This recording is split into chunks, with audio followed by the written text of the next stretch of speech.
So now that I'm back on my YouTube game, I thought we would continue this discussion into the Horus Heresy. It is the folly of men to believe that they are great players on the stage of history, that their actions might affect the grand procession that is the passage of time. It is an insulating conceit of a powerful man might clasp tight to his bosom that he might sleep away the night, safe in the knowledge that but for his presence, the world would not turn, the mountains would crumble, and the seas dry up. But if the remembrance of history has taught us anything, it is that in time, all things will pass. Unnumbered civilizations before ours are naught but dust and bones, and the greatest heroes of their age are forgotten legends. No man lives forever, not even as a memory. So, too, will any remembrance of him fade. It is a universal truth and an unavoidable law that cannot be denied, despite the protestations of the vain, the arrogant, and the tyrannical. Horus was the exception. From the preface to the Remembrancers, Krill Cinderman. Hey friends, it's me, the Ebony Otaku, the well-rounded nerd. Today, we're diving back into the Warhammer universe, one of my favorite science fiction series to spend time in. And one of the things I love about it is the relevant messages to the times we're living in now. I'm really enjoying researching again and rereading through some of these novels because it's just like, wow. If fiction, well-written fiction, can teach us so many lessons. And what I'm learning through revisiting the Horus Heresy series is understanding how evil creeps in, how it corrupts, how people that are gathered around those in power have their own ends they're trying to achieve. And they are using the person who is seen as the power source as their own pawn. And it really gets deep in the second book. So today we're going into book number 2 of the Horus Heresy series, False Gods, by Graham McNeill. So, we left our main protagonist, Garviel Loken, sitting in suspicion of those around him.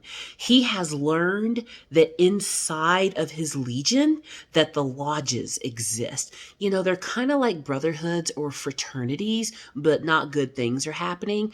And, it's groups of Space Marine brothers getting together and having thoughts outside of what the Emperor wanted them to have. So basically it's a place, to breed sedition if that was going to happen.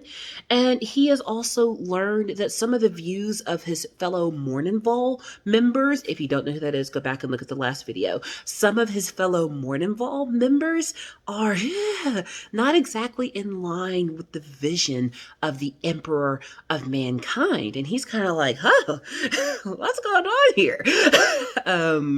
This is not what I signed up for, when I was 9 years old and you plucked me out of my family home to, inject me with the gene seed of the Space Marine legions and turn me into this superhuman beast to go out and fight the wars of the Emperor throughout the galaxy. But hey, we're going to roll with it. I'll roll with it until I see something to roll away from. Well, they've just wrapped up a campaign and now receive a call as a legion to go to the moon of Davin. And this is where stuff goes down. So we're going to back up a little bit. There's other books in the series we're going to get to, and we'll get real in depth to these characters when we get there. But I've got to set the stage here. Spoiler warning, because I can't talk about what's going to happen without going backwards and talking about what did happen in books that come later in the series, but they're really in the past. Yeah, what else? So Here's where it starts to get really interesting. So, throughout the Great Crusade, the different legions under the Primarchs might work together at times, or they could send emissaries out of their own Marine chapters to kind of build those bonds of brotherhood between the different legions. I mean, even though the Primarchs are brothers in the loosest sense of the term, meaning that the emperor created them as his direct descendants, they're in competition. You know, who can conquer the most worlds? Who can get the most favor from the emperor? Who's the most powerful, the most enigmatic? They're brothers. It's what they do. This is how siblings will be no matter what the age or how they come about to be in this world. Siblings gonna have rivalry if there are gonna be siblings in the same place. But to try to pretend to be friends, they will send some of their gene sons over to the other legions to make nice, to wage war and battle with one another and build those fraternal bonds on the battlefield. Well, this is a mistake, because inside of some of the other legions, the seeds of heresy have already begun to sprout.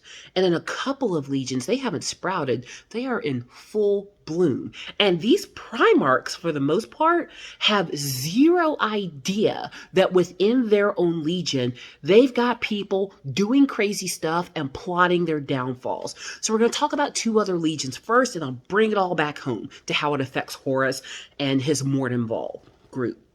So the first we're going to talk about are the bearers of the word. I'm sorry, the word bearers. I just think the bearers of the word sounds better. But the word bearers. And they're one of my favorite legions. And they are led by Magnus the Red.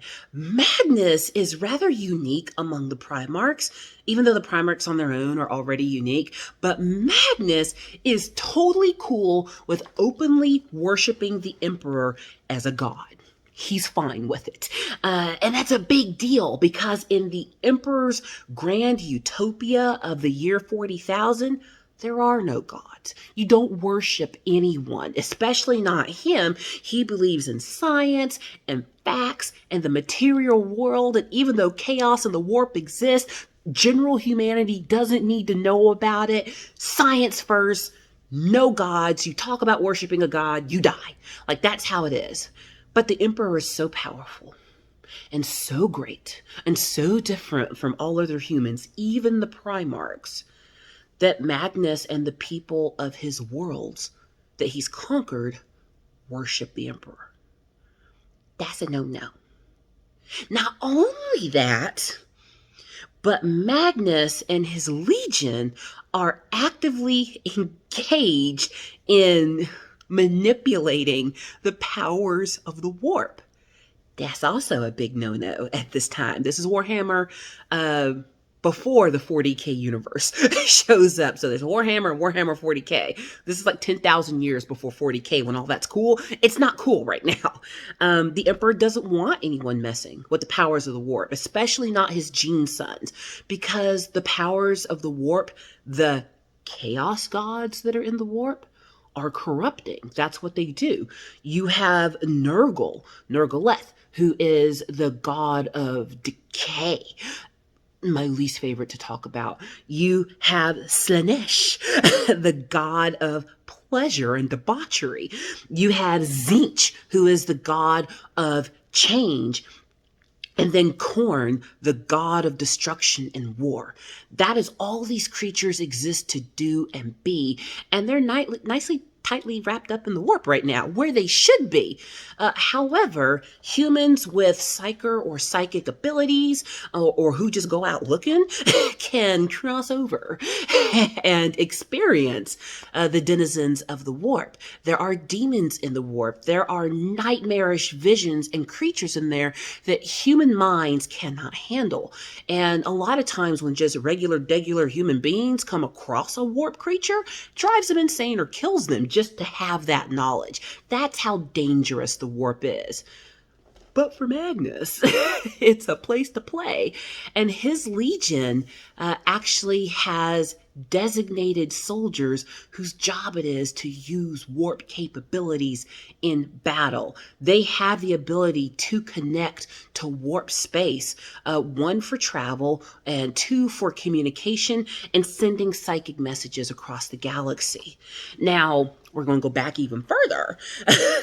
When a lot of this started happening, where some legions were getting interested in the warp, especially the warp bearers, the Emperor had a council convene on the planet of Nicaea. The Council of Nicaea's purpose was to tell all the Primarchs, do not screw around in the warp. Don't do it. I'm the Emperor. I'm telling you right now, don't do it. If you do it, you're gonna die. I will order the other legions to kill you if you screw around in the warp. And I'm sorry, but that's biblical. There are unknown forces out there that, okay, yeah, they exist, but you don't need to mess with them because it's gonna open up a can of worms and the lid will never be able to be shut back on that can ever again. Well, most of that was directed at Magnus at the Council of Nicaea. And the way that he took it was, oh, the Emperor knows all about the warp and can control it. So that even further proves he's God. Let's worship him even more. So you've got that going on. Well, one of the chaplains of the word bearers is keeping company with Horus's legion, with the Luna Wolves right now, who eventually are renamed the Sons of Horus. So we're just going to call them that from now on. It doesn't change yet, but it's just easier for me to remember because there are so many legions. So we've got Erebus from the Word Bearers hanging out with the Sons of Horus. And here's the thing. Magnus does have the best intentions. He's not trying to usurp the Emperor, take over the galaxy, anything like that. He really wants to use these powers for the greater good. And he's not yet corrupted. But the Emperor, the reason he didn't want them going there is because they were powers that cannot be controlled by humans, even humans as great as the Primarchs. And by letting it in, chaos now has a foothold in Magnus. He's not even aware of it yet. Just the right catalyst could come along and push him in either direction for the greatest good or the greatest evil. But Erebus in his legion is already corrupted. And he's happy that his Primarch has gone to the dark side, as one would say, because now he can start making plans. Well, jump over to the Emperor's Children, another legion that we're going to talk in depth about in the future. And honestly, as crazy as they become, they're one of my favorite legions because they have some interesting characters amongst them. I will tell you this, as far as just visceral gore and disturbingness, that's not a word, coming out of some of these books, some of the worst of it comes out of the books to deal with the Emperor's Children. Because in Fulgrim's Legion, who is the Primarch of the Emperor's Children, he has a couple of folks who also have already fallen to chaos. Chief of which is one of the lead apothecaries named Fabius Bile. Boy, I can't imagine how no one saw that a character whose last name was Bile was gonna end up being evil. Fulgrim is on the opposite end of the spectrum from Magnus. He is very much into the Emperor is not a god, and his legion is focused on the pursuit of perfection. Perfection in how they look, that in their heads, they're the best looking of all of the Primarch legions. Perfection in the craft of war that they've chosen, be it swordsmanship or using a bolter gun, a las pistol, whatever it is. They've got to be the best at it. Perfection in their armor and decoration. They have the most decorated sets of power armor that anyone in the known universe has because they all about the bling. This is the blingiest group. And Fulgrim, being so vain, you would imagine he would be super corrupt already. But he's not. Fulgrim is very loyal to the Emperor. Very loyal. But old Fabius Bile, Do I even need to explain that he's going to be evil with a name like that?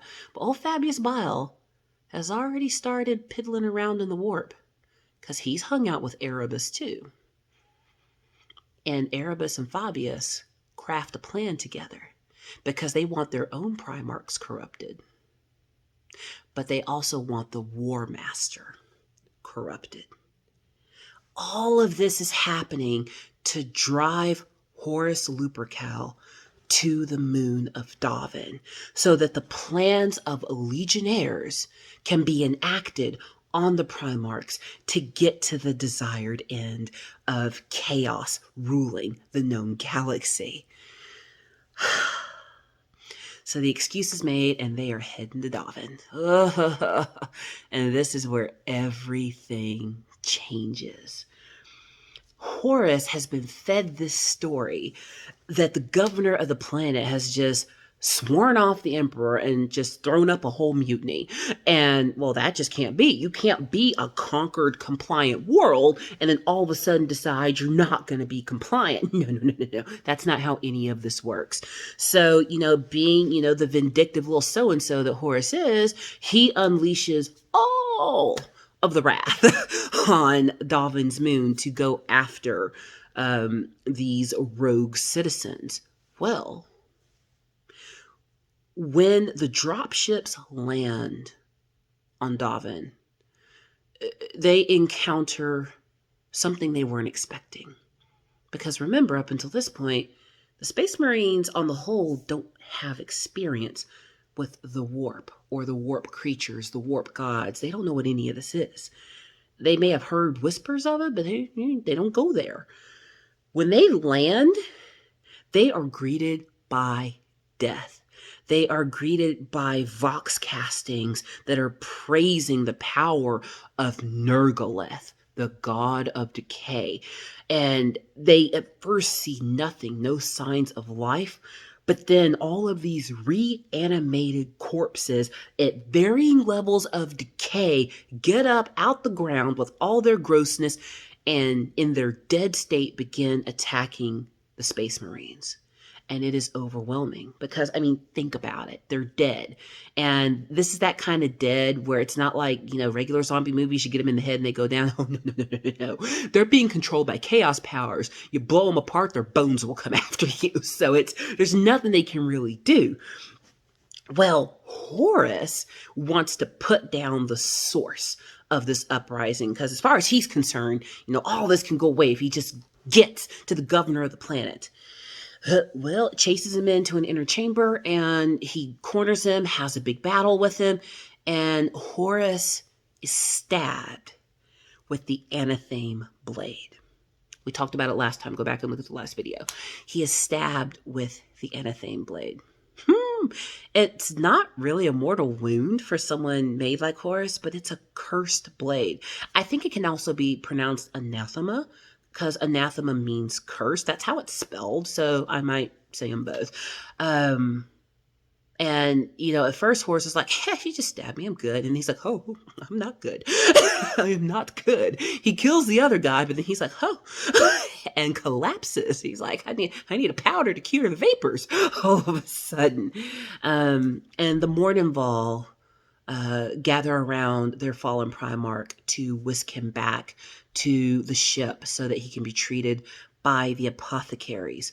Amongst those apothecaries, guess who? Yeah, Erebus is in with all of these apothecaries. And he suggests, as they're treating Horus, hey, your Primarch's dying and we kind of need to save him. And, well, desperate times call for desperate measures. So, hear me out. Let's take him back down there. And there are some special things that we can do to help him out. The special things he's referring to are within the lodges. While all of this is going on, our protagonist, Garviel Loken, is tracked down by one of the Remembrancers who has seen a lot of this going on. The Remembrancers, remember, are there to categorize and extol the virtues of the Primarch in their war making with their legions, to be the historians in art, literature, music, whatever. But some of the Remembrancers are like, this is weird. One of them tracks down Loken and says, "Hey, Loken, saw one of your fellow Morninval folks, getting a little cozy with Erebus, and they passed this little silver coin between them. That silver coin was a representation of the lodges. The lodges aren't just a place of brotherhood; it's a place where chaos has been slowly creeping in to the legions. They're not just down there having drinks and, throwing mugs on the ground and saying, more grog. That's not what's happening. It seems innocent at first, and then the deeper and deeper you get in there, you find out, oh, y'all doing some things in here that I wasn't expecting to be done. But then once you're in, it's too late. You either stay in and go all the way, or you try to get out and they kill you. That's how these things work. And Loken's like, oh, that's what's going on. Well, one of his fellow Morninval members who is on the side of the legions, because remember, we have Tarek Targadin and Garviel Loken, who are, I guess, the good ones, who are loyal to the Emperor. And then you have Horus Axamond and Ezekiel Abaddon in the Morninval, who are pro-Legion and pro-Chaos. So you've got these two sides that are not cool with each other now discovering we've got a Emperor versus Chaos thing going on here.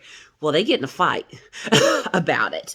And I believe it's Horus Axamon tries to kill the Remembrancer that gave him up about being in cahoots with Erebus. But now Garviel knows. Loken knows. He's like, oh, I thought these lodges were bad. I just didn't know how bad it was. And now they have taken my wounded Primarch down there. What are we gonna do? Well, there's really nothing he can do. There's nothing he can do. Because the wounded Horus is taken into a lodge building that can only be opened from the inside. So you've got Erebus in there. You have lodge members in there, people who know how to work in chaos. And I believe Fabius Bile's in there as well, because he's going to play a role. And Garviel Loken wanted to rescue his Primarch from this, but he can't get in. All he knows is his leader is being corrupted, and there's nothing he can do about it. And isn't this how it happens?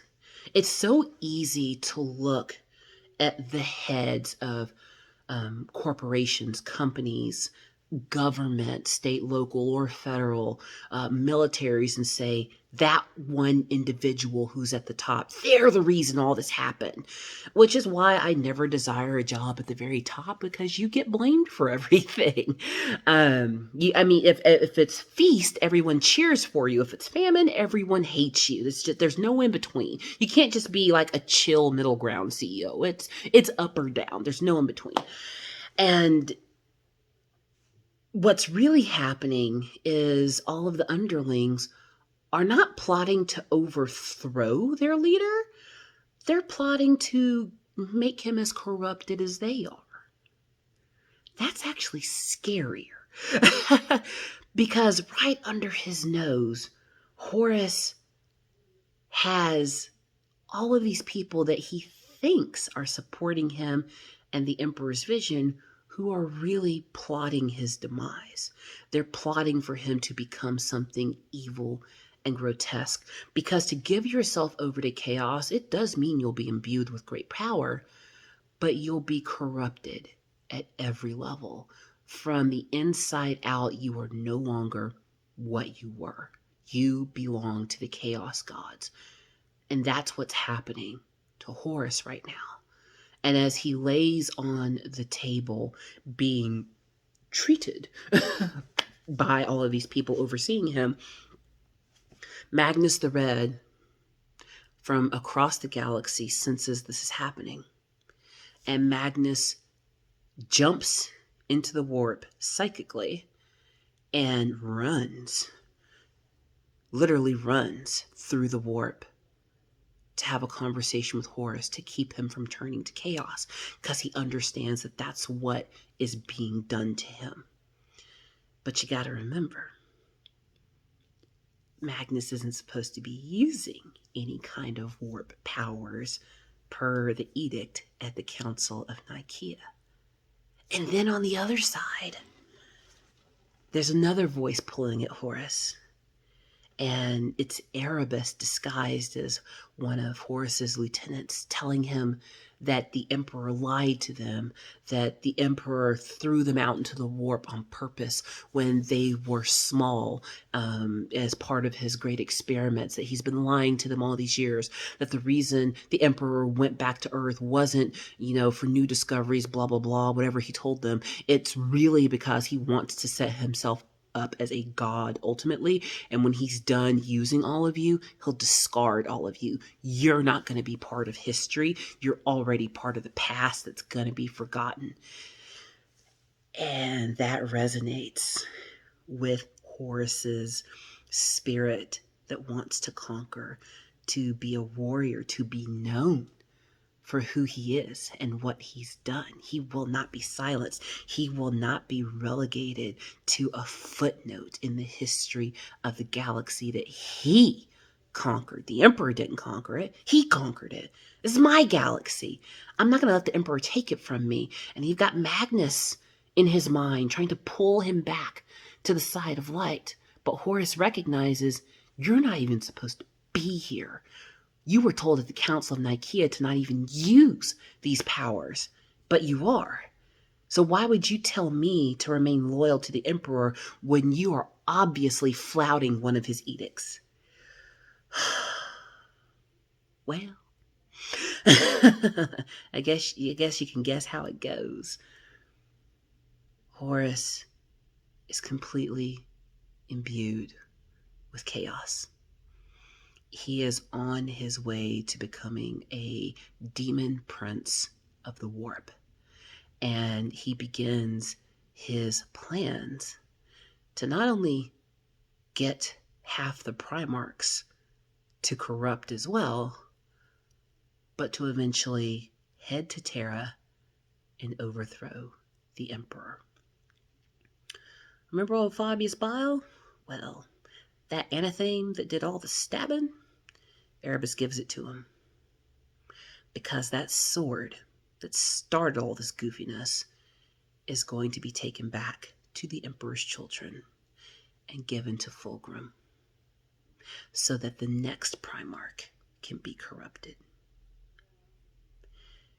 And then we have Garviel Locum, who knows all of this is going on, and he is seeing the corruption start to spread throughout his legion.